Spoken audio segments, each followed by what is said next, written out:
গোসাবায় দিলীপের মঞ্চে বিপত্তি, হঠাৎই নিচু হয়ে যায় মঞ্চের পাটাতন। বিজেপির বিজয় সংকল্প কর্মসূচি এবং সেই কর্মসূচিতে বিপত্তি। দিলীপ ঘোষ ওঠার পরই বসে যায় মঞ্চের পাটাতন। দিলীপের মঞ্চ বিপত্তিতে রাজনৈতিক চর্চা।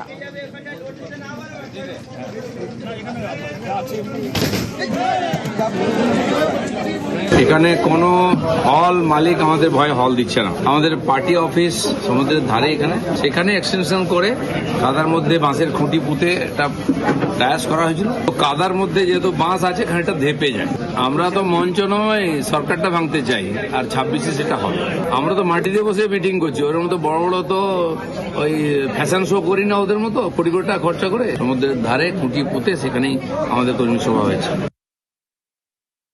দিলীপ ঘোষের মঞ্চের নারকেল দড়ি সব খুলে রেখে দিয়েছিল সুকান্ত মজুমদার বা এদের শিবিরের লোকেরা। দিলীপ বাবুর কনভয়ে ডেকোরেটরের নিজস্ব লোক নিয়ে ঘোরা উচিত। উনি ওঠার আগে একদম সব ওই দড়ি দড়াগুলো সব দেখে নেবে, কারণ দিলীপ বাবুকে এই নতুন লবি, দলবদলু লবির যে লোকজন, তৎকাল লবির যে লোকজন, তারা পছন্দ করছে না। একটা স্পেশালিস্ট ডেকোরেটরের বিশেষজ্ঞ নিয়ে ওনার ঘোরা উচিত সভাগুলো। এগুলো সব বিজেপির ভেতরের লড়াই।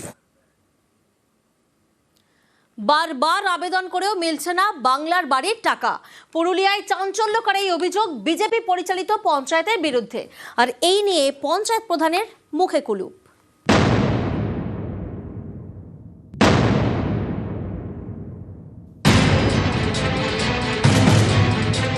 কেউ থাকেন ভাঙাচোরা মাটির ঘরে, কারো বাড়িতে ছাউনিটুকুও নেই। এ ছবি পুরুলিয়া 2 নম্বর ব্লকের রাঘবপুরে। বাংলার বাড়ি প্রকল্প, এই প্রকল্পে পাকা বাড়ি তৈরির জন্য গরিবদের টাকা দেয় রাজ্য সরকার। সেই টাকায় অনেকে বাড়িও করেছেন, কিন্তু রাঘবপুর গ্রাম পঞ্চায়েত এলাকায় অন্য ছবি। এই পঞ্চায়েত বিজেপি পরিচালিত। স্থানীয়দের দাবি, বাংলার বাড়ি প্রকল্পে ঘর পেতে একাধিকবার আবেদন করেছেন পঞ্চায়েতে। অভিযোগ, তারা নাকি কোনো কাজই করেনি, তাই কেউ বাড়ি তৈরির জন্য রাজ্য সরকারের টাকা পাচ্ছেন না। করেছি আবেদন, আসেনি গো, অ্যাপ্লাই দিচ্ছে না ওদের থেকে, জমা দিয়ে যাচ্ছি, যেটা জমা দিয়েই যাচ্ছি। যেটা যখন বলছে এটা লাগবে এটা লাগবে সব লিখে এখন পঞ্চায়েতে জমা দিচ্ছি, পঞ্চায়েতে ঠিক মতন কাজই হচ্ছে না। না, আমরা বাড়ি করতে তো পারছি না। পঞ্চায়েতে 3-4 বার অ্যাপ্লাই দিয়েছি, জমা করেছি কাগজ। পঞ্চায়েতে এবার না দিলে কি করবে, কি বলবো, ওরা তো বলবে হবে হবে, এবার কবে যে হবে সেটাও জানো না। করেছি কই পাই, অনেকবার করেছি। কতবার করেছিলেন? 2-3 বার হয়েছে। পাননি বাড়ি? কি বলছে পঞ্চায়েত? কিছু বলেনি, জমা দিয়ে দেই, অনেক লোকের আছে।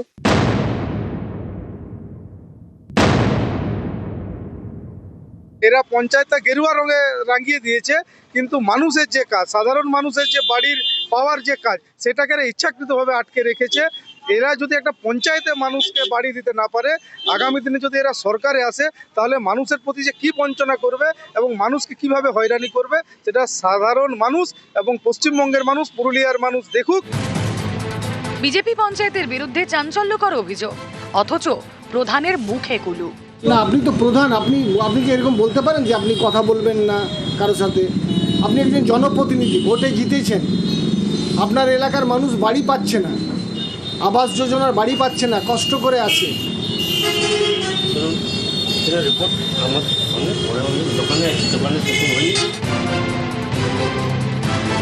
পুরুলিয়া থেকে ইন্দ্রজিৎ মণ্ডল, নিউজ 18 বাংলা।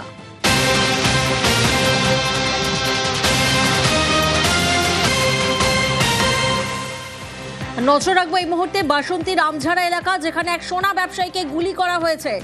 দোকান বন্ধ করে বাইকে বাড়ি ফেরার পথে আচমকাই গুলি।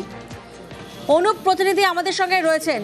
অনুপ, কি জানা যাচ্ছে, কখন কিভাবে এই ঘটনা ঘটে এবং লুট নাকি পুরনো কোনো শত্রুতা? পুলিশের প্রাথমিক তদন্তে কি তথ্য পাচ্ছি আমরা? দেখো প্রিয়াঙ্কা, যেটা পরিবার সূত্রে, এই যে কার্তিক লস্কর যার গুলি লেগেছে তার পরিবার সূত্রে যেটা জানা যাচ্ছে, যে যখন কার্তিক লস্কর এই আমঝাড়া এলাকায় তার একটি নিজস্ব সোনার দোকান রয়েছে, সেই সোনার দোকান থেকে যখন তিনি বাড়ি ফিরছিলেন, হেদিয়া এলাকায় তার বাড়ি, সেই তখন এই আমঝাড়া এবং হেদিয়ার মধ্যেখানে তিনি যখন বাইক চালিয়ে বাড়ি ফিরছিলেন, তখন আশঙ্কায় তাকে পিছন থেকে গুলি করে। কে বা কারা তারা সঠিকভাবে দেখতে পায়নি। এই ঘটনায় তিনি লুকিয়ে পড়লে পরিবারের লোকজনকে খবর দিলে তারা এসে তাকে উদ্ধার করে নিয়ে আসে ক্যানিং মহকুমা হাসপাতালে চিকিৎসার জন্য। ক্যানিং মহকুমা হাসপাতাল হাসপাতালে তার অবস্থার অবনতি হলে তাকে কিন্তু কলকাতার চিত্তরঞ্জন মেডিকেল কলেজ হাসপাতালে পাঠানো হয়েছে। এই ঘটনায় বাসন্তী থানার পুলিশ ঘটনার তদন্ত শুরু করেছে। কে বা কারা গুলি চালালো, কোনো পূর্ণতর শত্রুতা নাকি হচ্ছে সোনার ব্যবসা করে বলে টাকা পয়সা বা বাড়ি যাওয়ার পথে তার কাছে কোনো সোনা বা টাকা পয়সা ছিল কিনা সেই সন্দেহের বশেই তাকে গুলি করা হয়েছে, সেদিকেও খতিয়ে দেখছে বাসন্তী থানার পুলিশ। ইতিমধ্যে বাসন্তী থানার পুলিশ ক্যানিং মহকুমা হাসপাতালে এসে পরিবারের সঙ্গে কথা বলছে এবং তাদের কাছে জিজ্ঞাসাবাদ করছে সেই সব ঘটনা। আর এবার নজর রাখবো একটা ছবির দিকে। নদীর জলে ভাসছে মাছ, কোথাও রুই কোথাও কাতলা। এ ছবি জলপাইগুড়ির করলা নদীতে, যেখানে মাছের মড়ক, ভেসে ওঠে প্রচুর মাছ। এর জানতে তদন্ত শুরু করেছে পুরসভা। আগামী 7 দিন করলার মাছ খেতে বারণ করা হয়েছে।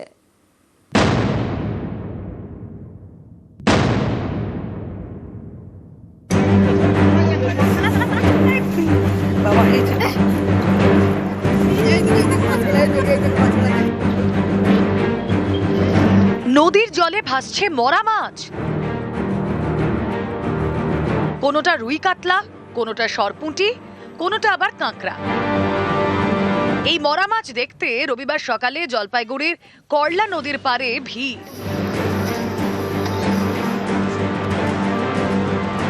জলপাইগুড়ি শহরের গা ঘেঁষে বয়ে গিয়েছে করলা নদী, মিশেছে তিস্তার। এই করলা নদীতে রয়েছে নানা ধরনের মাছ। এমন একটি নদীতেই মাছের মড়ক।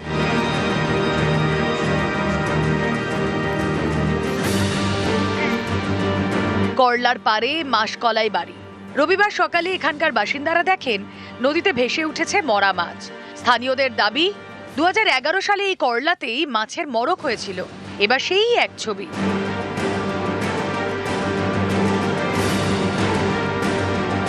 নদীতে সকালবেলা আমরা যা দেখলাম, মাছ সমানে ভেসে ভেসে উঠছিল।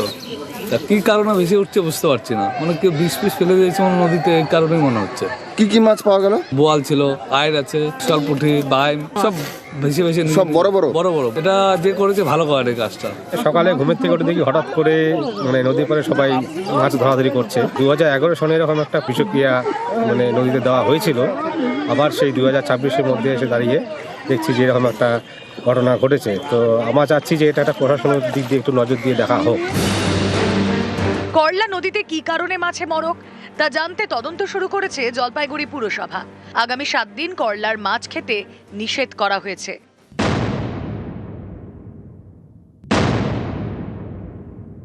সকালবেলা আমি খবর পাই যে বিষক্রিয়া হয়েছে, প্রচুর মাছ মারা গেছে। তাই আমি বয়ালখানা বাজার, দিন বাজার, স্টেশন বাজার সবখানে নিজেই মাইকিং করে বলেছি আগামী 7 দিন কেউ লোকাল নদীর মাছ খাবেন। এবং আমি পুলিশকেও বলছি যথোপযুক্ত তদন্ত করে অবিলম্বে ব্যবস্থা গ্রহণ করতে হবে।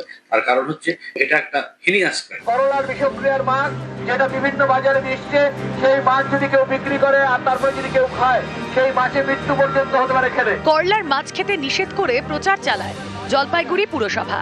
চলে মাইকিং। নদীর মাছ কিনবেন না, কিনে খাবেন না এবং বিক্রেতারা বলছে কেউ কোনো লোকাল নদীর মাছ বিক্রি করবেন না। জলপাইগুড়ি থেকে শান্তনু কর, নিউজ 18 বাংলা।